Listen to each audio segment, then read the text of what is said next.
Welcome, everyone. I'm Lauren Hawkins. Thanks for tuning in with us to Spirituality Adventures. We are so glad you're here, and we're very excited about the content we get to share with you through our blogs and podcasts.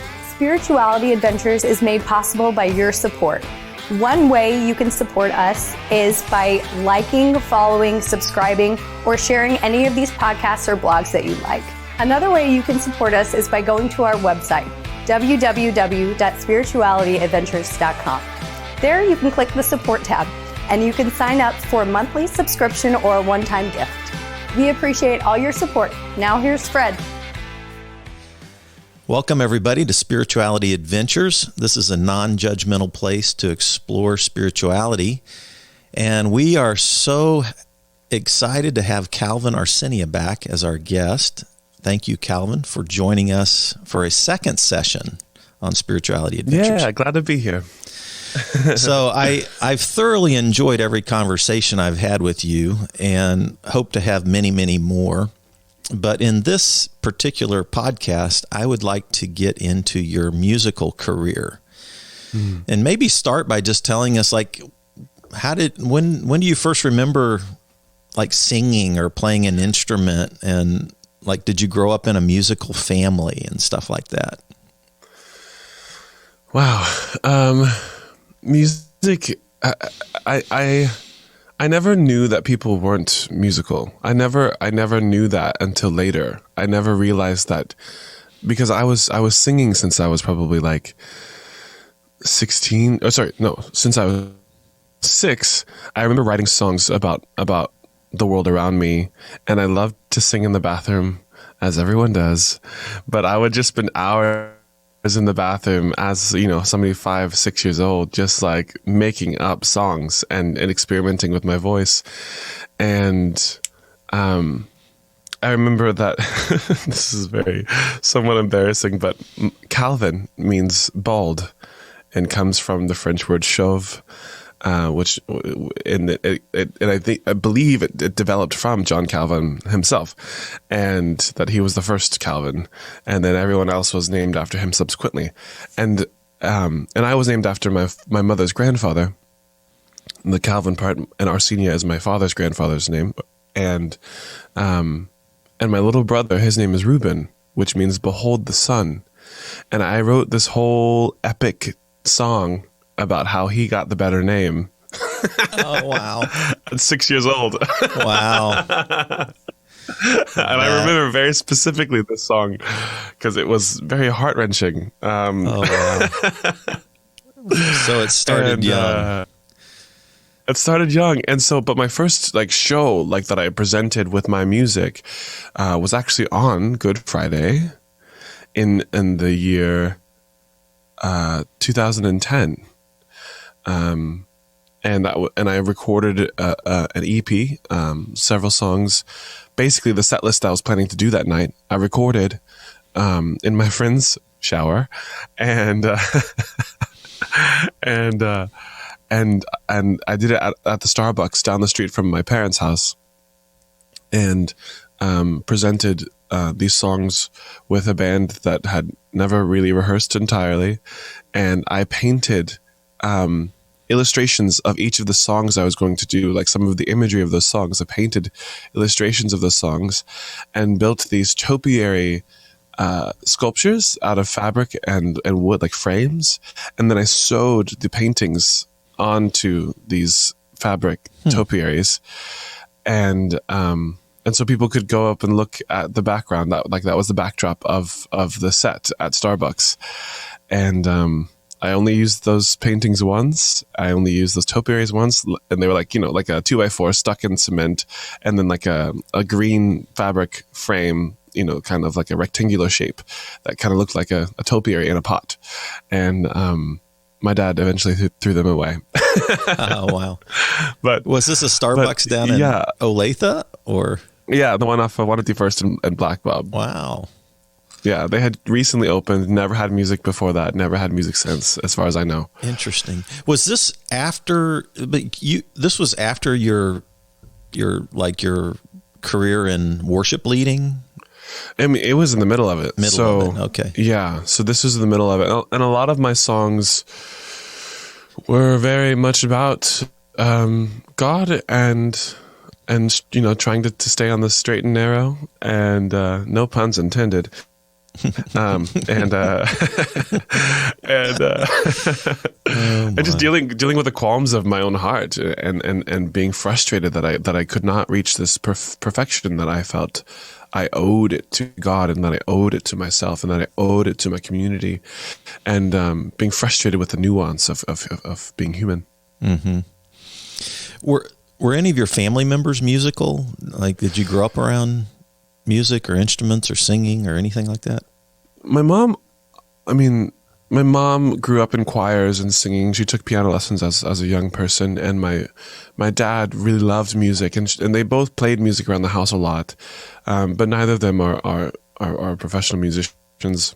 Okay. And my older brother, who is 7 years older than me, a little bit like an older cousin or like an uncle in the family kind of dynamic, because we were just never like super close growing up, and he was in show choirs, and so we would go and see him perform in his show choirs, and he was also in band and played trumpet, and so there's music always around, and like there was never this feeling like, oh, you can't do that because it's hard, or like there was just never that feeling. And although, my parents, like every human, are not perfect, what they were really, really good at with me was never shooting down my ideas, and never saying, oh, you can't do that.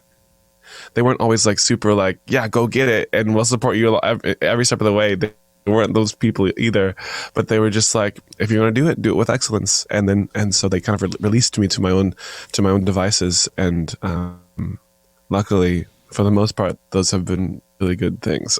Awesome. So was the church the first place that you performed? Was that really kind of the first place? Yeah, and it was I don't even know how it happened. I was in a children's choir, and at the age of 12, there was a musical by the name of The Promise that came. It was like a pageant play that came from Branson to the church that I was going to, and they were doing a week long of shows. They were needing a whole bunch of people from the church to be part of that.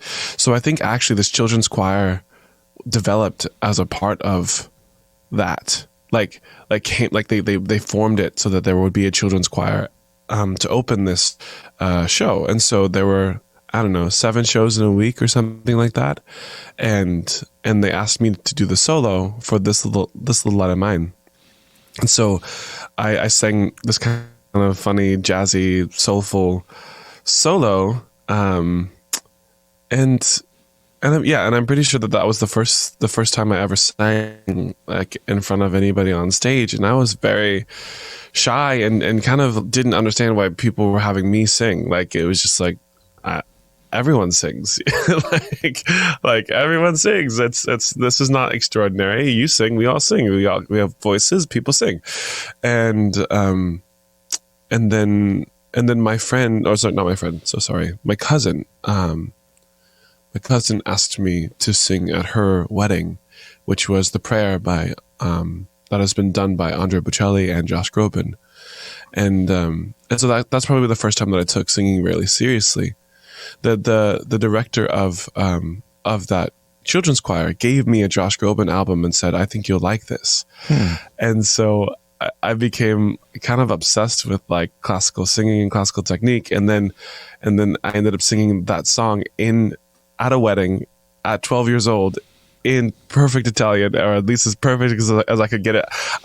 My mom hooked me up with an Italian teacher, like a native speaker from Italy, and we went through the song, like each word, line by line, at 12 years old, and I sang this song. Wow! And studied, like worked really, really hard to make sure that it was perfect, and so yeah, those are some of my like formative experiences with with performance. And then after that, somebody kind of like charged me with a guitar. Like they gave me a guitar to loan, and it was like a friend of mine in middle school. She loves country music, and I hated country music, but her dad got her an acoustic guitar for Christmas, and by the time February came around, she had already given up learning how to play and said, Calvin, you're really musical. Why don't you borrow my guitar? And then once you figure out how to play it, teach me how to play. And so I was like, okay. And by the time June of that year came around, so this was the year following, I was 13 then. By the time June came around, I was already playing for Bible studies and kind of on a regular basis, right, playing for things that were kind of auxiliary to church experiences.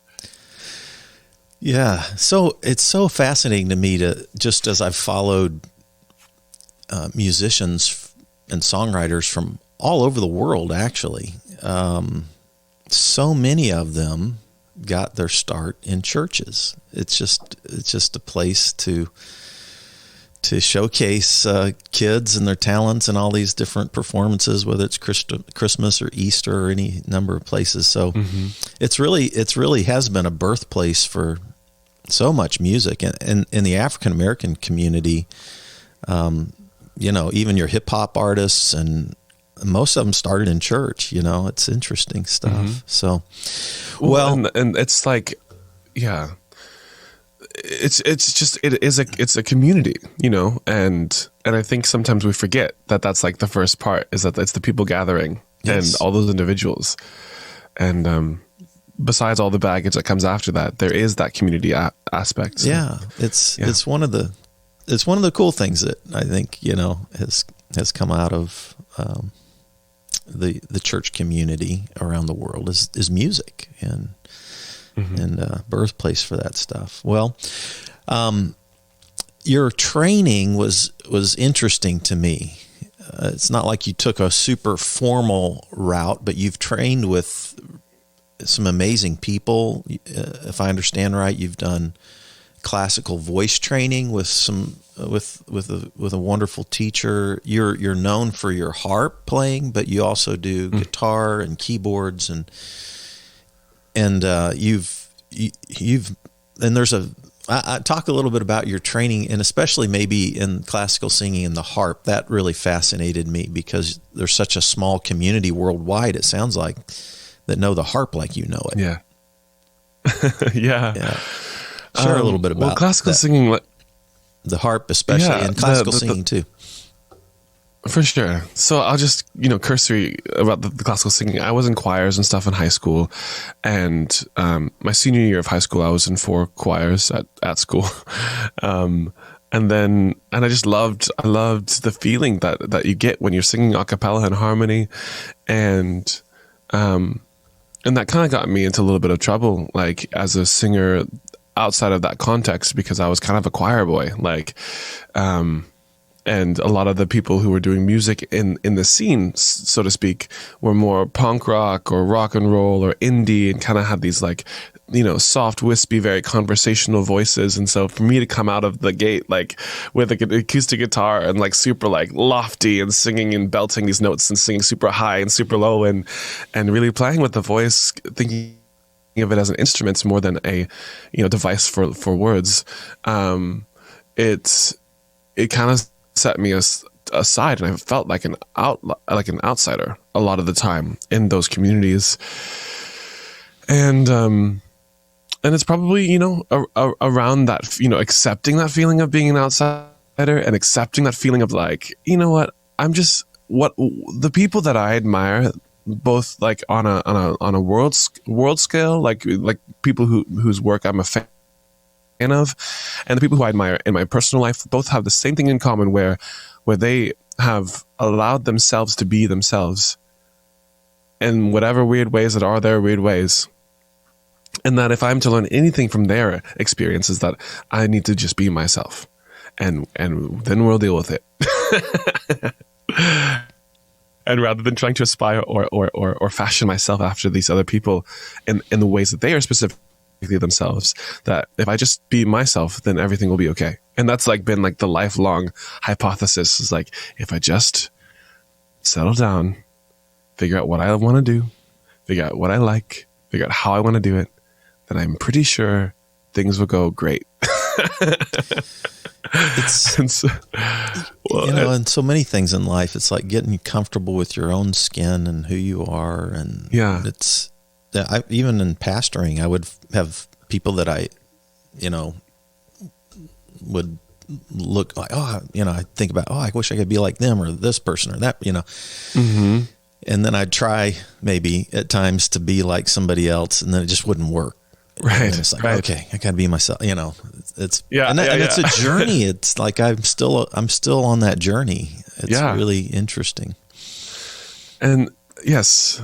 And then the harp came about because, I was obsessed with artists like Joanna Newsom and Björk, and Florence and the Machine was very popular around this time. Around the time right after that Starbucks show, I started trying to collaborate with other musicians, and I was like, well, my vision for my work is very orchestral and very like cinematic and theatrical, and how do I build this sound? I often had female like a vocal accompaniment with me, like people singing harmonies and stuff, which is also very common in a worship band situation.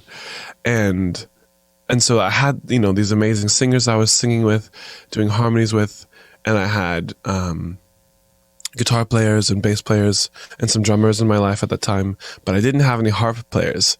And so I went on a hunt around Kansas City to find a young, vibrant harpist that wanted to experiment and just jam and didn't require too much rehearsal. And at that time, I wasn't able to really score for harp yet. So they would have to be able to write their own parts and come, be at all the shows and just like fit into, the little thing I was creating, which was a lot of improvisation. And I found some very talented and beautiful spirits and individuals. But I also needed them to do all of this for free. And so, although I met awesome harpists in town, nobody quite fit exactly what I needed. So I decided to rent a harp from a local harp studio, which, yes, we have that in Kansas City, a woman who had multiple harps and taught from her home.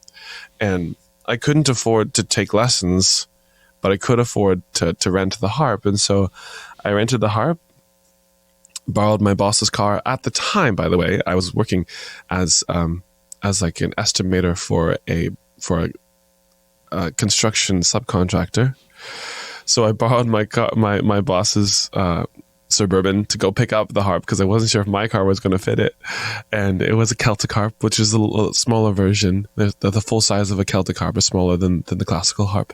And so it did fit in my car. But anyway, the point is I made it this whole to-do. I went and picked up the harp, and the woman, very typical harp player. She was middle-aged woman, kind of small, lady, and I just didn't want to intimidate her, or for her to not trust me, because I was like, I promise I'll take care of it. Like, I actually want to play. I'm actually going to learn. I'll pay every month and all the things.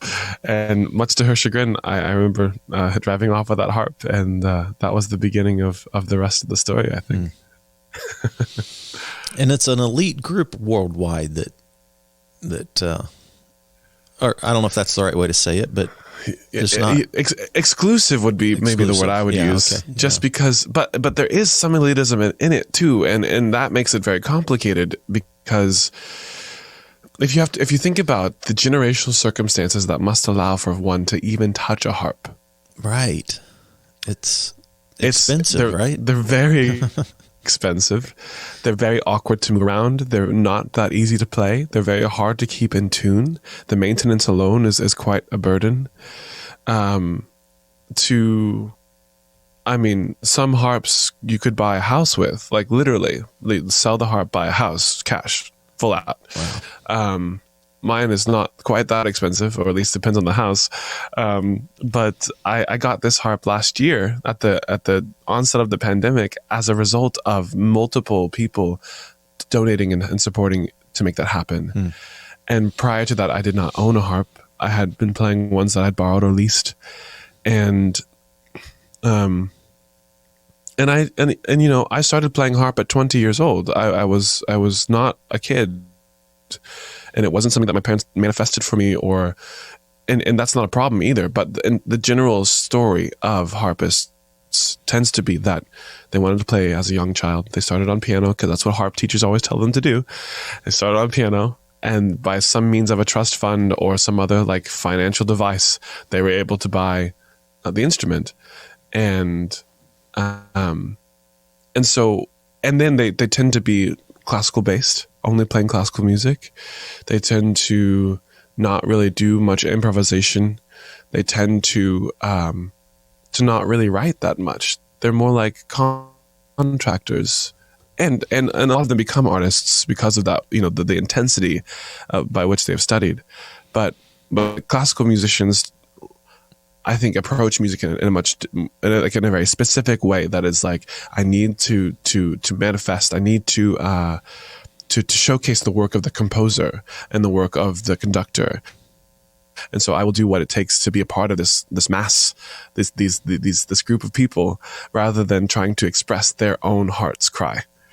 And so what I do with the harp, there is a community of kind of outlier harpists, a community of people who do maybe started as an adult, maybe made their own way to the instrument in some kind of fashion, and are doing something of their own with it. And a lot of us know each other, I would say, in the world, because we're just so weird and have sought the companionship of one another. But yeah, what I like to make the harp sexy, and to try to kind of, by a living metaphor, use this instrument that's been mostly used to depict angelic behavior, and to kind of call sexuality and heartbreak and dancing and these kinds of other experiences, that they are also holy, just like worship is holy, just like heaven is holy. That the whole experience of being human is worthy of reverence, and that's kind of what I'm trying to do with it now. Okay, so I was gonna ask, since you brought that topic up, sure. The first time we talked, I think you stated sort of a mission statement of what you try to do in like a live event. Yeah. And and it included the word transcendence. I can't remember exactly what it was, but this connection with the sacred and transcendence, and of course this is spirituality adventure, so this obviously intrigues me, right? Yes. Yeah. Well, I say that I want to curate and create moments of transcendence, and then there are offshoots off of that. But and actually it's funny that you mentioned Sigur Rós earlier, because we were talking about language, and did I say that on the podcast, or that I don't think so. It was before pre-podcast. Okay. Yeah, so some people might not know that Sigur Rós band from Iceland. Yes. Yeah, we chatted about their unique language. They made up a language to do songs. Anyway, and in relation to speaking in tongues, but I remember because in the worship band community, there are musicians like all throughout the town, all throughout Kansas City, that kind of are connected and know each other, and some of them play in alternative Christian bands and stuff like that. So there were like lots of influences in my life, and musicians who were in the worship community that were showing me things.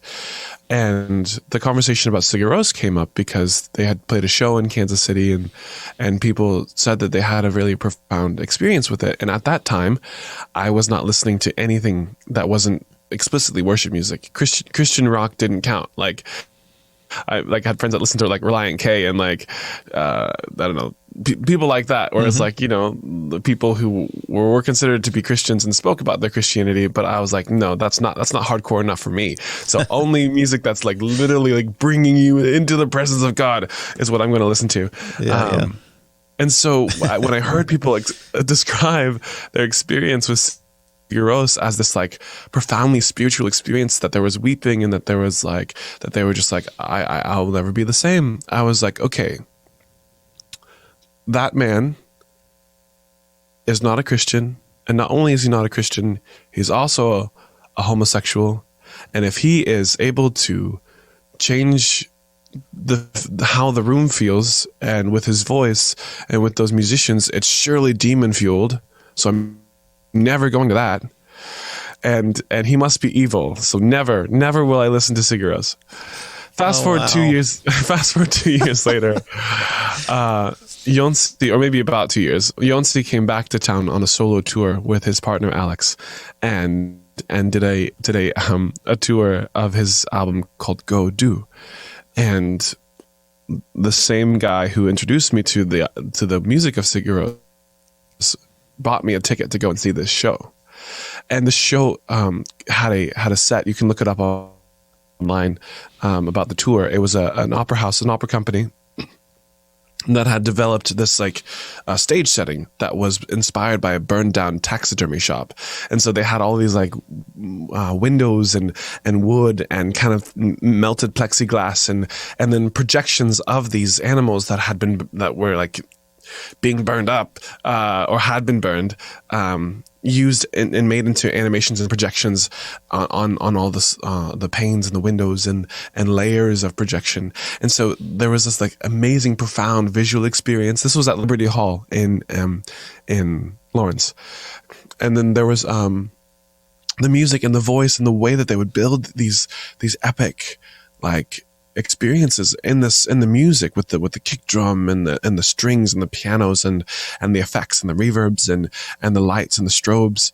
And I just remember, my skin's crawling just now even remembering that experience, because it was so profound to me that I was having this experience that was beyond words, that was beyond me sitting and watching a band. I was being lifted out of my skin, and the room was being lifted out of its skin, and then the show was over, and I was silent for about half an hour. I remember I was just shaking my head. I was like, I can't believe that happened.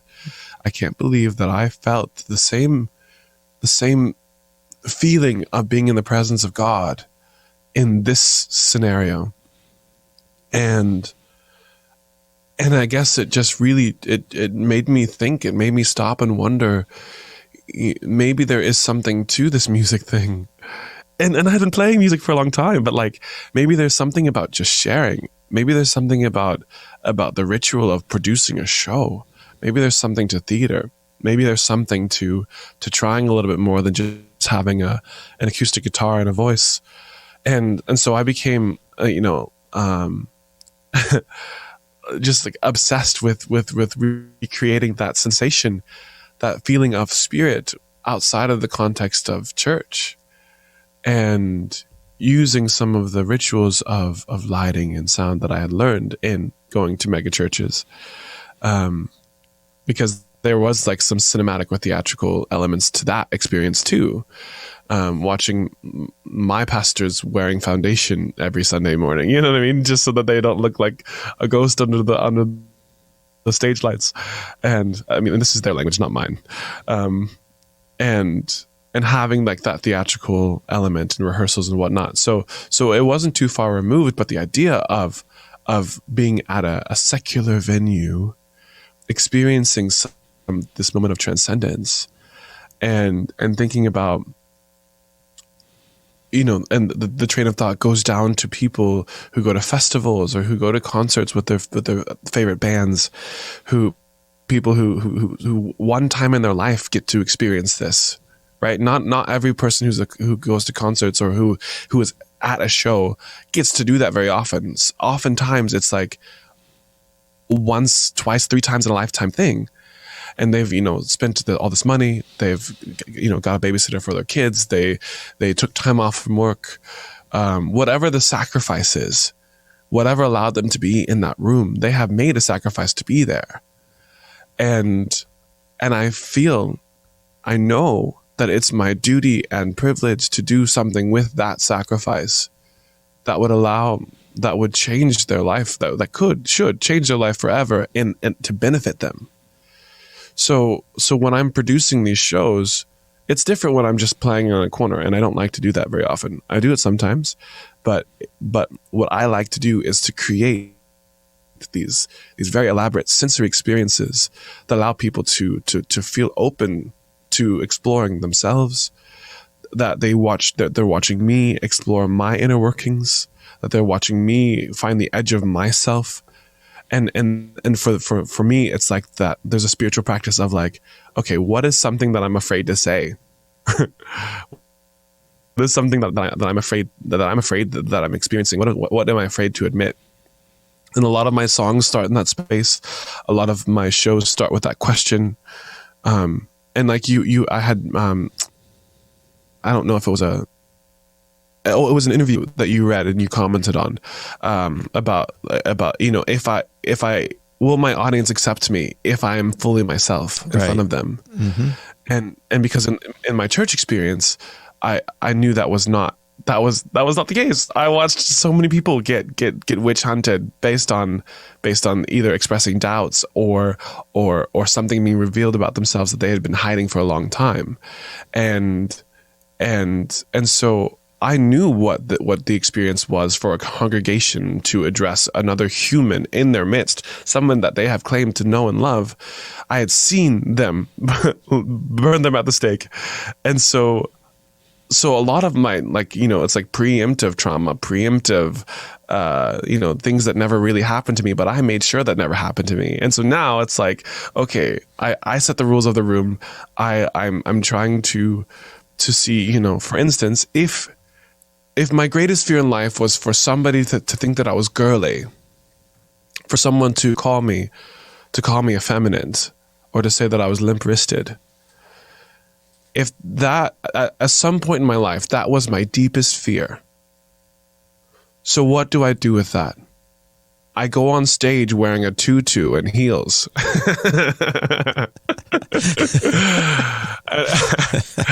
and I bare my soul. And I say, would you love me if I dressed like this? Do you still love me now? Do I still get to hold on to my humanity if I wear a dress on stage? Interesting, yeah. And the answer is yes. So I'm still a human, and all of my feelings are valid, and my experience is valid. And oftentimes I like to change clothes on stage. So it's like, so I'm in something very masculine, and then go to something very feminine, and then I go back, or whatever. I like to show this narrative because it's like, if you accept me this way, then will you accept me this way? Mm-hmm. And will I accept myself this way? Mm. And if you accept me, maybe I can accept me. And there's this play there, Yeah, it's so brave.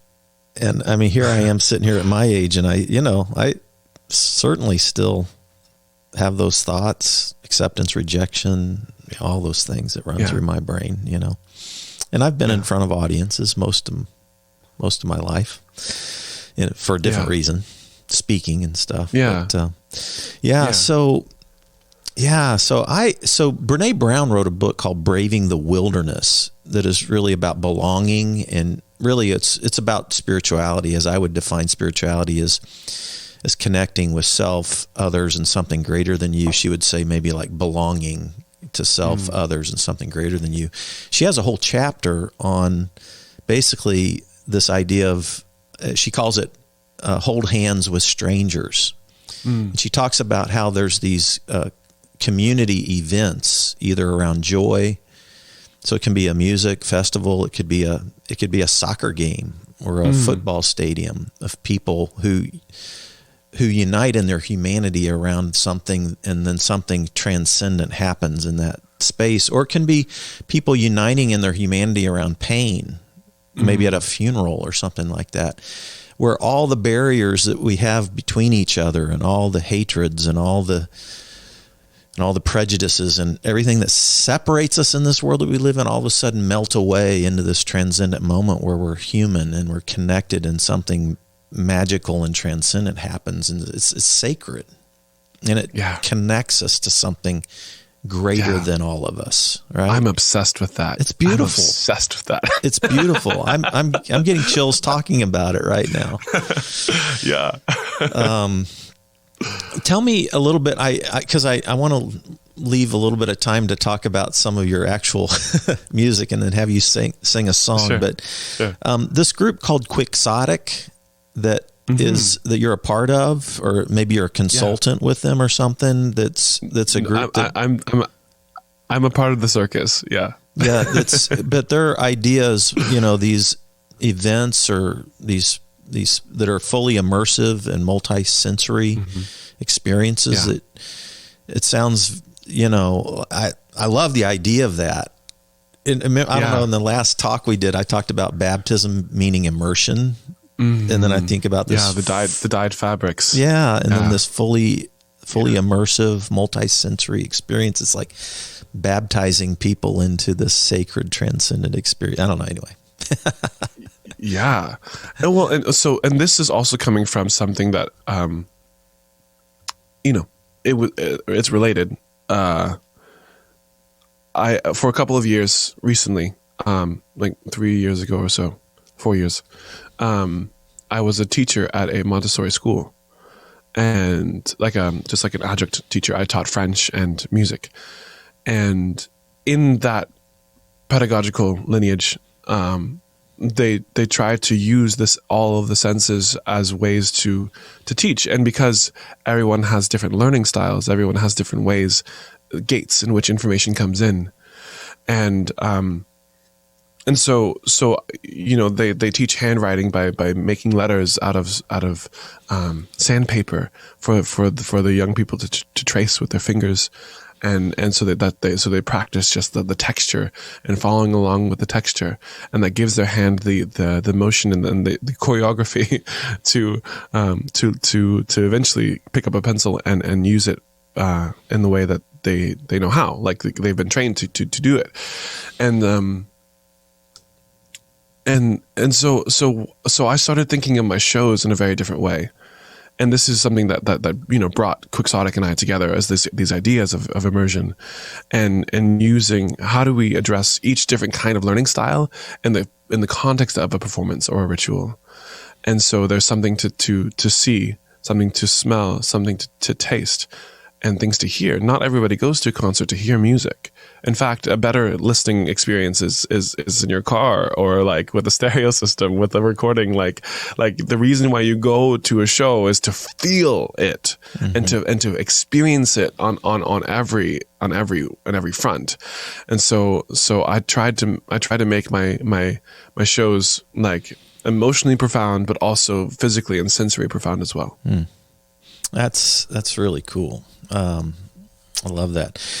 So, you have an album that came out in 2018 called Cantaloupe, and I want to talk about that song here, and actually spend a little bit of time talking about that. And by the way, I love the way you use metaphors like cantaloupe, like headlight, being caught in a headlight, and then in a relationship, and then are you in or out, and it feels the same.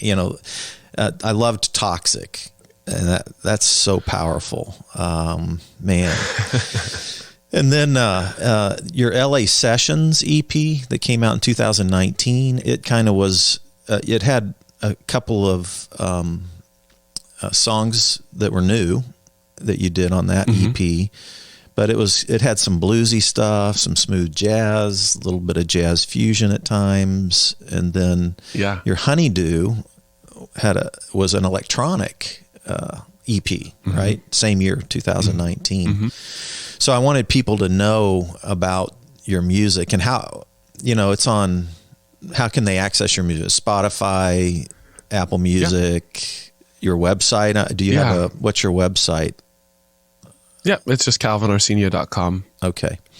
And everything's there. And I just, for me, that feeling of transcendence is everything, and so it doesn't matter genre or methodology. The point is how do we get into that place, like you were talking about, holding hands with strangers? How do we get there? And that can happen despite the genre. So Cantaloupe, when I first, because I just started listening to your music, and I dive into this Cantaloupe. I listened to it a couple of times, not getting it. I don't know if you're like. Because I was thinking about the fruit, right? And I'm going, okay, now how is he using this metaphor of the cantaloupe, and because like you cut a cantaloupe, and you actually in your video Cantaloupe, you use the fruit or the melon, right?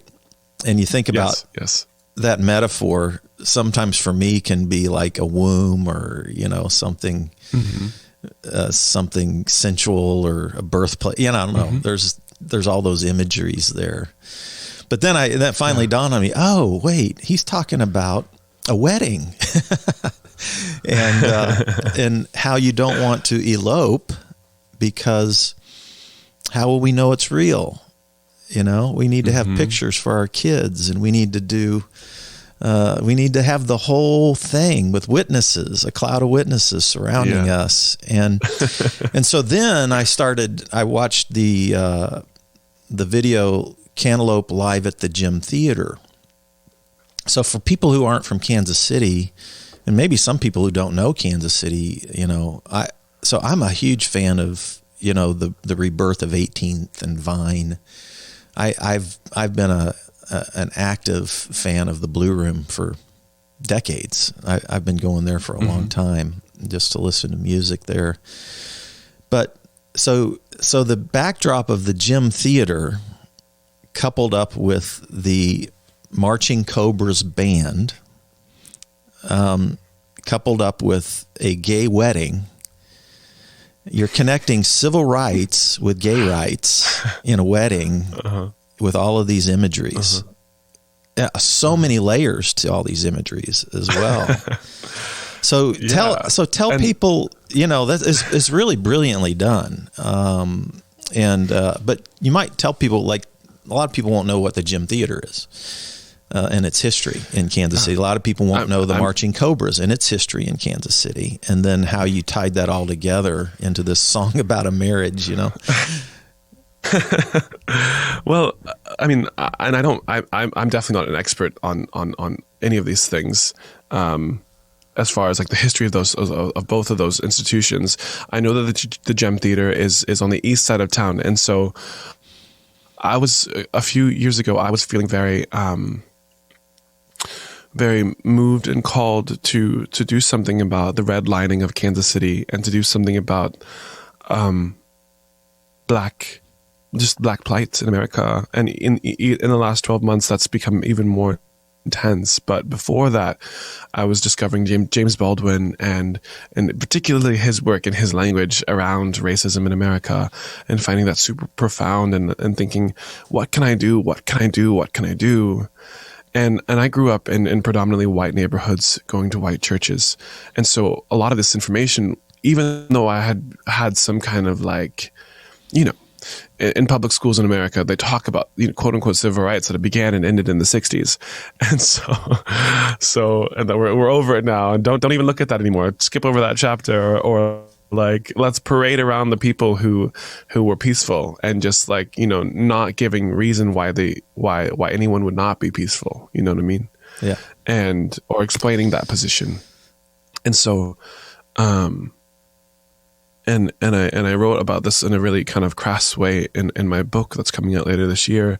But the point is that it was very easy to get behind somebody who you're parading for being peaceful. And so at least Martin Luther King Jr. versus Malcolm X, let's say, or something like that.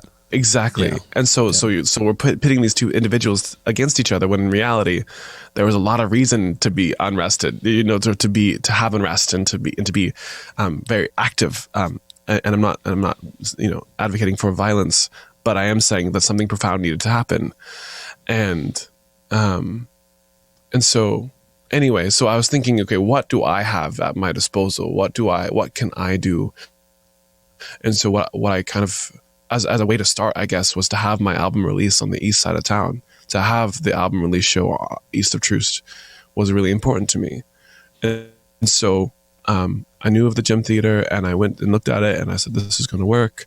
I know that a lot of people who live on the west side, or the more coming from the white neighborhoods, don't hang out over there. You are a rare individual to know that neighborhood, and to have been spending time there on a as somebody who visits multiple times. Because I think some people visit there as if it's like a resort or like an attraction, and they're not thinking about that as a neighborhood, like as a place to go to, And so, at least that's my experience with it, because a lot of the bars and stuff that I would hang out in and do music in were on the west side of, west of Troost, I guess, if to say that is a dividing line in town. And so, and then with the marching band, so with the rental of that room required that we had to be out of the venue by 11 p.m. And I was like, how are we going to do that in a way that doesn't make people feel like they're being shoved out like cattle? Because I don't know about you, but when people turn the lights on after like a really cool show and they're like, get out, like that just really, it puts like a horrible feeling on the whole experience. Like that, like it really colors the whole experience. And you have, worked for months in rehearsals, figuring out budgets, figuring out sponsors, figuring out catering, figuring out costumes, figuring out musical arrangements and rehearsals, and putting this album together, and all the press releases and all the radio interviews. And so to have all of that experience built up to this 2 hours, and then to have all of that like kiboshed by a custodian turning on the lights and saying, get out, it's unacceptable to me. So I was like, how can we get everyone to leave the room immediately and have it feel awesome that they're doing it, like under their own volition? So as the closer of that song, Cantaloupe, that was the first time I sang it live. And it was, everyone had seen the album artwork by that point, and they knew that the name of the show and stuff like that. So everything built up to this song, everything built to this moment, and then as soon as there was the pedal drop at the end of that song, We Cantaloupe, then we hear the band playing out in the lobby, and I had like this scepter that had a Poseidon's trident, and I was in this like tulle wedding dress full of like dead flowers and wedding trinkets, and I go out to the lobby and listen to the band play, and then we go out to the street and we have a parade to the place where we're having the after party, the Mutual Musicians Foundation, down the street and around the corner. And so I parade everyone out of the room, and we follow the band down the block, and with me at the front, and an artist by the name of David Ford, who is really a part of the Mardi Gras community, which is like how. Anyway, there are lots of layers to this, but the things that you mentioned were actually not even necessarily a part of the original vision. Okay, but I am understanding the ripples of that. Yeah. Yeah. Like it symbolically, what it meant to me, even as a solo artist, to be able to fill up a theater, a local, quote unquote, local artist in Kansas City, to fill up a theater on a weekend, was something that I didn't think I could do. And I felt like that would be an accomplishment in and of itself, and, because as a musician in this town in particular, I always felt like if I wasn't a band, or if I wasn't presenting my brand as a band, then I would never be able to gather people. And I had to prove myself that I could do that, that I was enough, that my work was enough, that I didn't need a bigger headliner to get people into the room, So there's all of these kinds of things that I was like really wrestling with, and is even if I'm not playing jazz music on this street, on this block, am I still a musician? I remember, and I'm so sorry to be so tangential, but I remember a few months before that happened, my friend was playing at the Mutual Musicians Foundation, and he had left his cell phone at my house or something, and he ran to go do that gig. And so I met him at the venue, and it was before the venue had opened. He was doing a rehearsal beforehand, and there was a bouncer outside, and I had my friend's phone, and the bouncer says, "Are you a musician?" And I just like froze. Because I was like, I'm not playing here tonight because I'm not a jazz musician. I'm not. That's not the kind of music I make. So when he says, "Are you a musician?" is he asking me, "Do you play music? Are you a professional musician, or are you a jazz musician?" Like, and I just didn't know what to say. I was like, my friend's inside. which yeah. I don't have a home. I don't have right. What box do I fit in? All those right. things. Yeah. And so bearing, that in mind, it's like, okay, do I belong here? Am I a musician? Is my work credible? Is and all these kind of questions. Am I only credible in the folk community? Because that's been a huge part of my work, or like a part of my career is working with folk musicians and in the folk community, although I don't really necessarily fit there either. And so, yeah, this is it was a lot of these personal questions as well, and personal insecurities, and trying to see, in the world, do I fit here? Mm-hmm. Yeah. Yeah. Well, thank you for sharing that. Well, let's I really want to encourage people to not only listen to the album Cantaloupe, but also check out the music videos that you've done and produced, and the visual components. Your music is amazing. I think your lyrics are really, really good, but at the same time, you are so visual in all that you do, and there's so much meaning and layered to the visual components to what you do. It adds so much to it. I love it. So yeah. So why don't we go ahead and have you do Cantaloupe for us? Is that okay? Yeah, for sure. And then we'll, after your song, maybe we'll just we'll share a couple more thoughts and wrap our time up. But man, thanks for sharing all that. It's fun to hear your heart and your vision for what you want to do with this thing that's sacred and transcendent.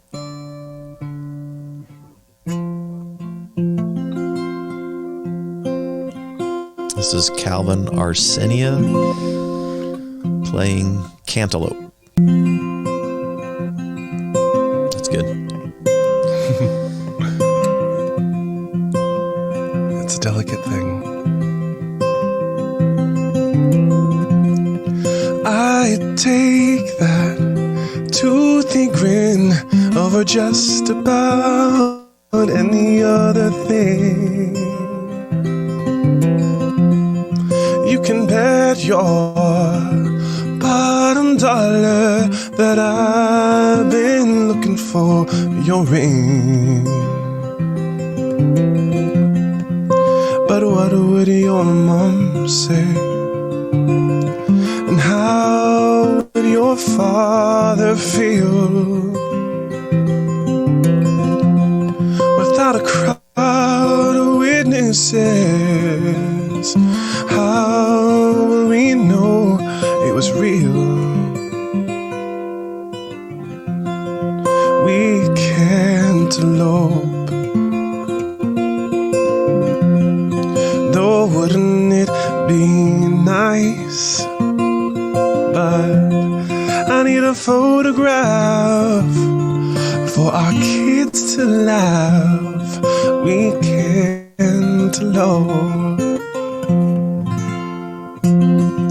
Consider those who came before us.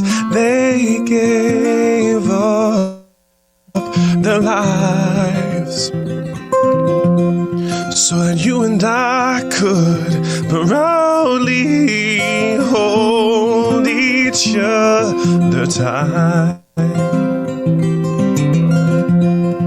You know I love frosting, and I know you love cake. So let's invite everyone to come and celebrate. Ooh, we cantaloupe. Though technically we could, but I've got nothing to prove. My choice is always you, but we cantaloupe. I could write out pages, worn out pages, but what good would that do? If you would just be patient, darling, patient. I'm already bowed to you. to you. We cantaloupe. As simple as that be. Where's the fun in it when we could flaunt a bit? We cantaloupe. We cantaloupe.